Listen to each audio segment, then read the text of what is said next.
At what age can I retire if I have saved $500,000 for retirement? That's what we're going to talk about today on the Your Financial EKG YouTube channel. I want to look at if you've saved $500,000 for retirement in your 401k, your IRAs, your bank, your taxable brokerage account, when can you retire? Can you retire at 55? Can you retire at 65? I've got $500,000 saved for retirement and I want to know, when can I retire? Now, the average person in their 50s has $256,000 saved for retirement. Now, that's the average. The median is actually much lower.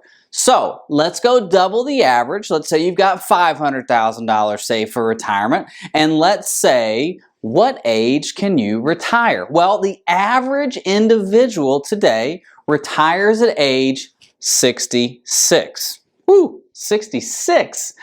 Let's look at, can you retire at 66 with $500,000? And if that works, let's go back and let's say, can I retire at 62? How about 55 with $500,000? How far back can I go? All right, I got $500,000 saved for retirement. When can I retire? Let's look at this. So we've got $500,000 saved for retirement. Now, the average individual today in America retires at age 66. So we're going to start with, I've saved $500,000 for retirement. Can I retire at 66? We're going to start at age 66 and then we're going to work our way backwards. Now, we have $50,000 in expenses. That's the average expenses for someone who is 66 years old and retired. $50,000. It's actually $50,200. I'm just going to use a round number of $50,000.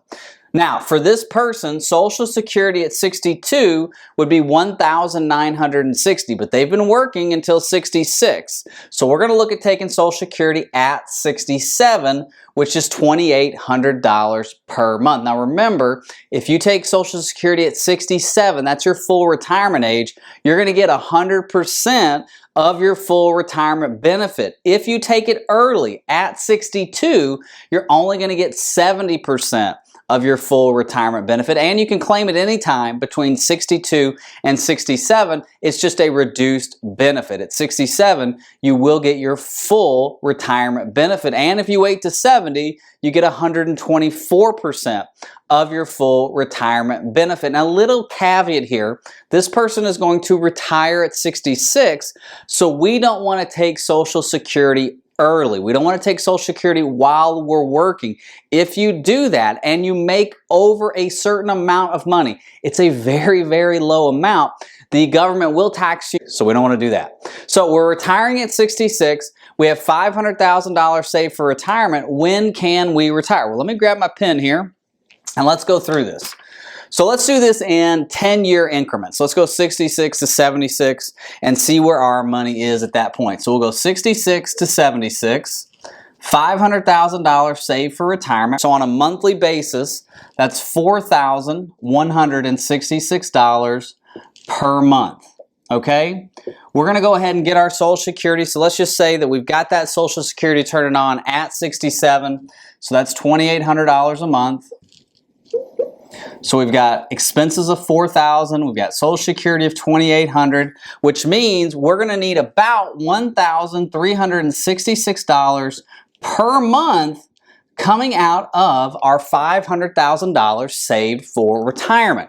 So the money, the $500,000, the money we save for retirement is going to continue to be invested in the market. So now we've retired, we want to be a little bit more conservative. Now, instead of capital accumulation, we're going to go to capital preservation, right? We want to preserve what we've got because now we're paying out income for retirement.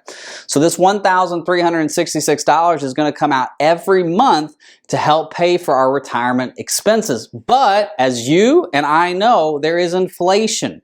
So this number is going to get a 3% inflation rate, meaning our expenses are going to grow by 3% annually, right? Your gas bill goes up, your grocery bill goes up, your cable bill goes up, all your bills go up. So we want to put that into our planning. So we're going to have 3% inflation on our expenses. Now, we are going to earn 6% a year on our money in the market. So 6% is going to be our rate of return. Now, that's not our withdrawal rate. Our withdrawal rate is actually, let me pull out my calculator here. Let's take 1,366, multiply that by 12. That's $16,392. Divide that into 500,000. Our withdrawal rate is actually 3.28%. So we're under the 4% that, you know, the rule of thumb is the 4% rule. So we're below that, but we're going to go above that once inflation really starts to kick in. So we've got $500,000 at 66. We're pulling out $1,366 a month. How much money do we have at 76? Well, we've got $571,399. We've actually grown by $72,000, or really $71,000, even over that 10-year period, which is great. We've made 6% on our money. There's been 3% inflation, which means our expenses have gone up by 3% annually, but we still have grown by $71,399. Well, and let's look at how much money we've actually pulled out of the account. So 1,366 multiplied by the 12, that's 16, multiply that by 10. We've pulled out about $164,000 before inflation from our portfolio, and we're actually up $71,000. That's pretty darn good when it comes to retirement planning. But inflation. So we're at $571,399 at 76. Same scenario. 6% is going to be our rate of return. That's the money that's in the market. Remember, the market's averaged about 10% since 1950. We're going to go 8% with inflation. So the S&P 500 has averaged 8% with inflation, okay? I'm going to go behind that by 2% to 6%. It's not that I'm giving the rate of return inflation twice. What I'm trying to do is saying the investments are going to be more conservative. So they're going to earn 6%. The market's going to earn 8%, okay? So 6% is our rate of return. Inflation's still going to stay at 3%. That's the 108-year average. 3.24 is actually the 108-year average. 3% is there. Now, Social Security. Social Security has a COLA increase. We've been doing this since the 70s, okay? So we've been increasing Social Security since the 70s for COLA. So not only do our expenses have inflation, so does our Social Security. So our expenses have gone from $4,166 to $8,182. So that's per month, okay? That's what our expenses have gone to. But our Social Security, based on COLA increases, has gone from $2,800 to $4,064. So that's our new Social Security per month, which means coming out of the portfolio is $4,118 now. So you can see the increase from $1,300 coming out at 66 for that decade to now at 76. We still have the increase on our expenses with inflation. We still have the increase on Social Security with the cost of living adjustment, but we've still got to take out $4,118 per month. Now, where'd my calculator go? Oh, it's in my pocket. So 4,118 multiplied by 12, that's $49,416. Divide that into $571,399. That means our withdrawal rate now is 8.6%. So 8.6%, this is not going to last very long. In actuality, this will go to $384,503. So we've taken out $4,118 per month with inflation over the decade from 76 to 86, and we still got $384,503. We're down about $200,000, but at 86, we've got $300,000, $385,000. Now in this scenario, we go to zero at 94. So if someone came to me and said, hey Drew, I got $500,000, I'm 66 years old, and this was their scenario, as a financial advisor, I would feel pretty comfortable with this. I would like to see this go to 100, but I would feel somewhat safe in saying, yeah, you can retire at 66 with $500,000 as long as your expenses are $50,000 a month or a year. Not a month, a year. $50,000 a month would be a lot of money. Now, let's look at backing up. We've looked at $500,000 at 66. What about if I've saved $500,000 and I want to retire at 62? Let's look at that. All right, I got $500,000 saved for retirement and I want to retire at 62 years old.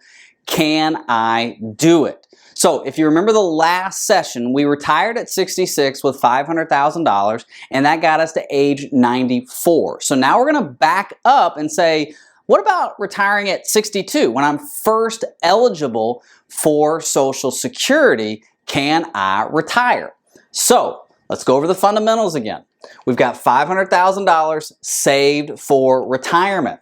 $50,000 is our annual expenses. That's just the average annual expenses for someone in their 60s who's retired. Social Security at 62 is going to be $1,960. That's 70% of our full retirement benefit. It's a 30% decrease from our number at 67, which is $2,800 a month. So if you take Social Security at 67, you get 100% of your full retirement benefit. So we're 62 years old. We've got $500,000 saved for retirement. How long is this going to last? Can I retire at 62 with $500,000? Well, let's look at this. Our expenses are $4,166 per month. Okay? Our Social Security, we're going to go ahead and turn on our Social Security because if we don't, it's really going to deplete our overall portfolio, right? So if you're taking $50,000 a year out of your portfolio, that's 10%. That's not going to last very long. That's 10% withdrawal rate. Even with the money earning 6, 7, 8% in the market, if you're taking 10% plus inflation, that's not going to last very long. So we're going to turn on Social Security right away, which is $1,960 per month, which means we've got to take out $2,206 from our portfolio per month. Now, the portfolio itself is going to earn 6%. It's going to continue to earn 6% per year in the market. Inflation's going to run at 3%. So inflation's going to be at 3% on our investments. On our retirement expenses. Our investments are going to get a 6% rate of return in the market. And our Social Security, the $1,960, we are going to put a COLA increase on that so that we can increase that and we can show what that actually looks like in the plan. So from 62 to 72, we go from $500,000 to $408,855. So we're down about $92,000 in a 10-year period. So now we still need $50,000 a year, but it's got a 3% inflation rate. So at 72, our new expenses are $5,761 per month. Now our Social Security has grown to $2,361 per month, which means that all we need out of our investments is about $3,400. So $3,400 per month is going to come off this $408,000 at 72 years old. Now from a withdrawal percentage rate, $3,400, multiply that by 12, divide that. So that's $40,000. Divide that into $408,855. And basically that's 9.98% that has to come off of our investments. 9% withdrawal rate at 72 does not look promising. Now 6% is our rate of return in the market and 3% is our inflation rate. Basically, when does this money run out? That's what I want to know. So at 81, we at zero. So we run out of money in this scenario. I've saved $500,000 for retirement. I'm 62 years old. I want $50,000 a year off of my investments with Social Security and everything included. We're out of money at zero. That's tough, 81 years old to have no money. Now, you still have Social Security, right? It still pays you. Maybe you have a house, but you have no more spendable assets. Now, here's what I want you to think about.